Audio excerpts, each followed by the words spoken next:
When was the last time you watched a movie? People in the 1960s went to the cinema weekly with a staggering percent of over 50%. Nowadays, people prefer other types of media or preferring to sit in their own house watching Netflix or Amazon Prime or things of the sort.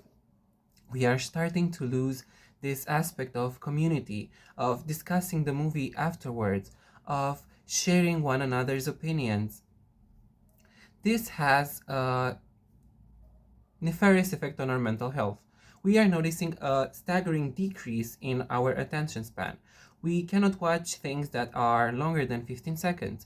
We expect to experience everything in the first part of the movie, and the other is just filler action. Well, I beg to differ.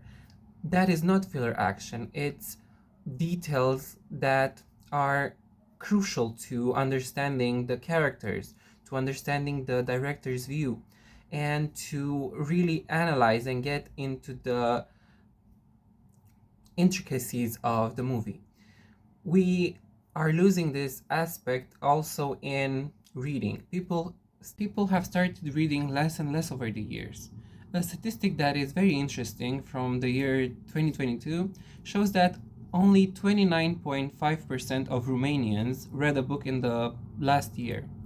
This is a really, really sad number.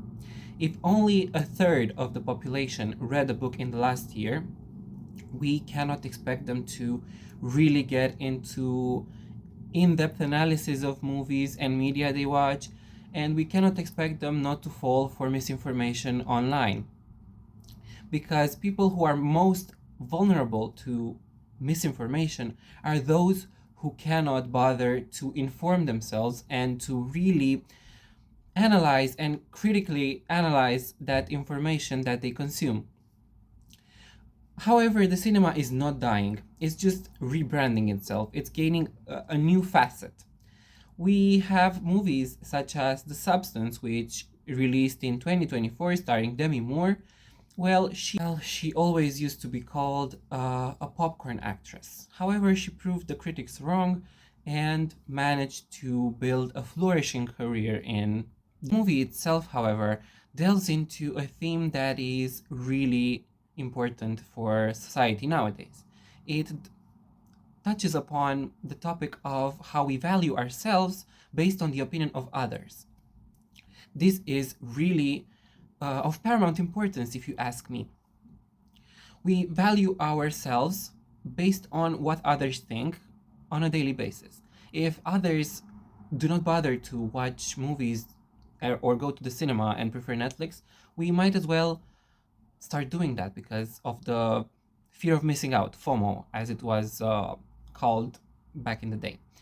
And another really sad aspect that we are starting to notice is that people are using less and less fancy words, if I may say, but it's not really fancy words, it's descriptive words.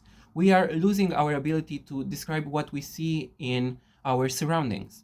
We don't really hear people say pristine or viridian or burgundy or dulcet or things of the sort. People do not know how to describe anymore. They just use basic words such as red, green, clean, and it's a really, really sad reality. How might we interpret this?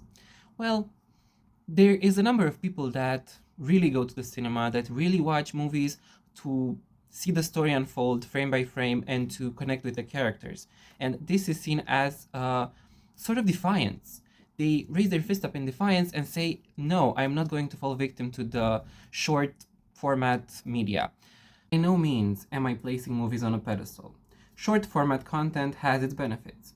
It's really entertaining, it gets information across easily, but we cannot overlook the aspects that are positive and are really characteristic to cinema. Watching the story unfold frame by frame builds patience, builds critical thinking skills. And we really cannot overlook these aspects that really make the human element be in the spotlight.